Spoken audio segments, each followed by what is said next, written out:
Assalamualaikum warahmatullahi wabarakatuh. Selamat pagi menjelang siang. Jumpa lagi dengan saya, Ganang Setioko. Kali ini saya membuat video pada siang hari ya teman-teman ya. Ini adalah lokasi gubuk kakek saya yang kemarin itu diteror ini. Sampai saat ini itu belum pergi ya si yang neror kakek saya ini. Sampai nenek saya pun merasa resah.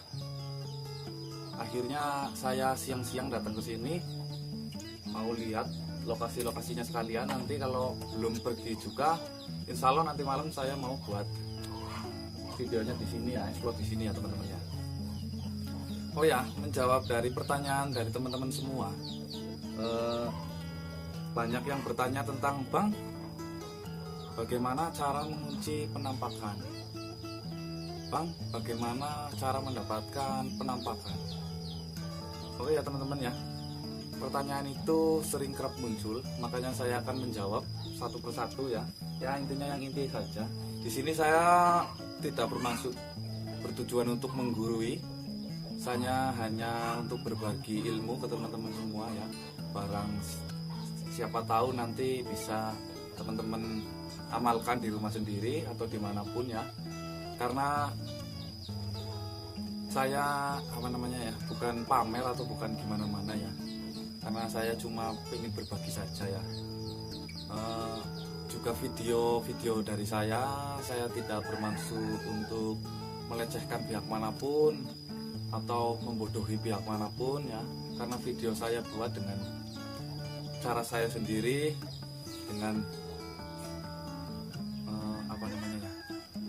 saya diberi fadilah sama Allah ya, seperti itulah saya cara menyampaikannya ya teman-teman. Saya juga tidak menuntut kepercayaan dari siapapun, karena kalau saya bilang video saya ini hanya 100% real, nanti banyak haters. Jadi saya golongkan video saya, posisikan ke hiburan saja, mungkin biar lebih ke tengah-tengah saja ya teman-teman. Seperti itu ya, karena penampakan makhluk tak kasat mata itu setiap desa, setiap daerah, setiap tempat itu berbeda-beda teman-teman ya. Ada yang berekspektasi tentang penampakan nggak bisa dipegang, ada juga yang berekspektasi tentang penampakan itu ngambang juga ada yang berpikiran juga penampakan nggak bisa tertangkap kamera juga ada teman-teman ya.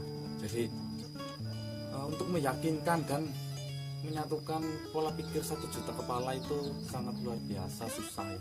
Jadi saya golongkan video saya ke hiburan saja, biar nanti kita ke tengah-tengah. Oke ya, langsung ke pembahasan utama saja. Biasa ya, Bang, pertanyaan yang sering kerap Bang, kenapa saya explore ke tempat-tempat nggak dapat penampakan Bang? Gini ya teman-teman ya, penampakan itu muncul itu nggak sembarang orang. Contohnya saya dulu waktu masih belajar ya, lihat video saya yang di bawah-bawah itu sangat takut luar biasa. Penampakan itu datang pada tempat yang lembab, terus gelap, juga jarang oleh dimasuki manusia ya. Itu juga tempat-tempat biasanya kan orang udah tahu ini angker gitu ya teman-teman ya. Makanya jangan harap mendapatkan penampakan kalau cuma di belakang rumah teman-teman. Saya kadang berjalannya itu sangat jauh ya. Kadang kalau udah rezeki deket pun dapat teman-teman. Seperti itu teman-teman. Jadi yang menganggap video saya adalah hoax silahkan monggo kerso. Yang menganggap video saya suka dan berhibur, saya ucapkan terima kasih ya.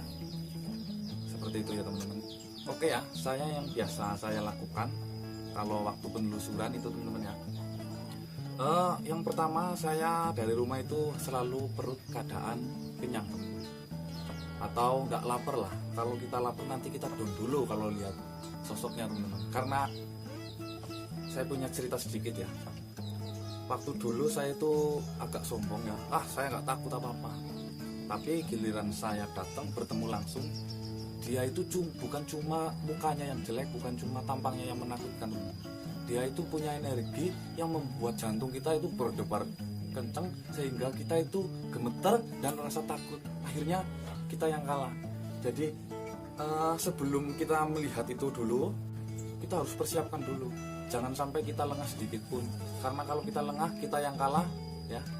Kita bisa mual-mual, bisa kerasukan juga ini lutut terasa mau copot dan teman-teman. Siapkan dulu ya, kamera selalu nyala, atau kameranya nyalakan kalau udah ada penampakan saja biar nggak durasinya nggak lama. Jadi kita udah melihat dia berdiri tepat ya, langsung kita nyalakan kamera ya. Langkah yang pertama biasanya biar dia nggak langsung hilang, saya kunci. Oke, saya bagikan kuncinya ke teman-teman ya. Kunci yang biasa saya baca itu adalah surat Al-Isra ya teman-teman ya. Itu ayat ke-50. Itu biasanya saya baca sebanyak 3 kali. Terus saya sambung dengan surat Al-Furqan itu ayat 23.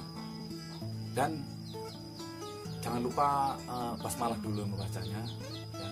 Begitu ada penampakan langsung kita deketin, biasanya dia langsung menghilang, tapi kita langsung kunci saja, bacakan 3 kali, lanjut surat Al-Furqan ya ayat 23. Ingat itu teman-teman, surat Al-Isra ayat 50 sebanyak 3 kali, dan surat Al-Furqan ayat 23 itu disambung ya. Mungkin bagi anak-anak pondok sudah nggak iseng lagi dengan ini ya, karena dulu waktu mondok itu penampakan itu buat mainannya, mungkin anak-anak pondok udah paham semua tentang ini. Jadinya ya saya hanya berbagi ke yang belum tahu saja, siapa tahu bisa bermanfaat ya. Bagi yang sudah tahu, mohon koreksinya buat saya. Selanjutnya, kalau kita sudah melihat dengan jelas, itu paling lama itu 10 menit lah, jangan lama-lama, kasihan. Karena dia masuk ke hukum kita itu, masuk ke dunia kita itu sama saja kita menyelam di air teman-teman. Jadi sehebat-hebatnya kita kalau di air itu nggak ada apa-apanya ya. Paling lama berapa menit sih kita tenggelam di air. Begitu juga dia masuk ke alam kita, kena hukum kita. Jadinya dia mau hebat kalau udah padat, bahkan dipukul, bahkan dicekek pun ada hadisnya gitu. Jadi banyak yang tanya, kata mana ada penampakan bisa dipegang, coba ngajinya di lebih dalam lagi. Jadi enggak apa namanya ya, penampakan makhluk halus, coba ngajinya cari-cari hadis lagi lah. Seperti itu teman-teman ya. Begitu kita kunci, dia cuma gerak-gerak, nggak ngapa-ngapain, mungkin dia cuma meludah atau ngapain lah, cuma itu. Selanjutnya kalau kita udah melihat jelas, kita udah puas ya, kita lanjut dengan lepas kuncinya surat Anas ya teman-teman.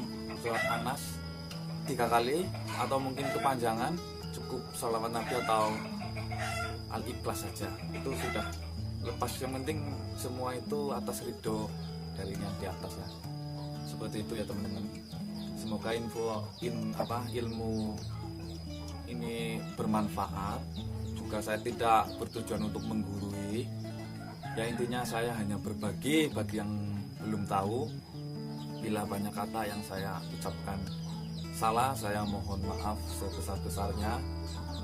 Bagi para guru-guru saya, mohon maaf guru. Mungkin seperti itu saja penjelasan dari saya tentang explore saya. Kurang lebih seperti itulah teman-teman. Saya tidak punya basic apapun, saya tidak punya ilmu apapun ya.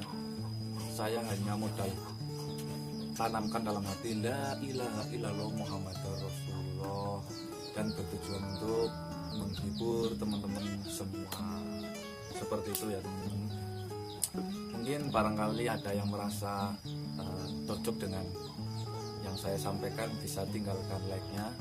Bagi yang mungkin beda pendapat dengan saya, silahkan dislike saja atau tinggalkan saja, nanti biar tidak ada kesalahpahaman ya. Karena ilmu-ilmu seperti ini lain lubuk, lain pula isinya teman-teman. Jadi lain, mungkin bisa dikatakan lain guru, lain ajaran gitu. Itu semua hanya versi saya sendiri ya. Oke teman-teman ya, hormat saya Ganes Joko, salam misteri, tralala.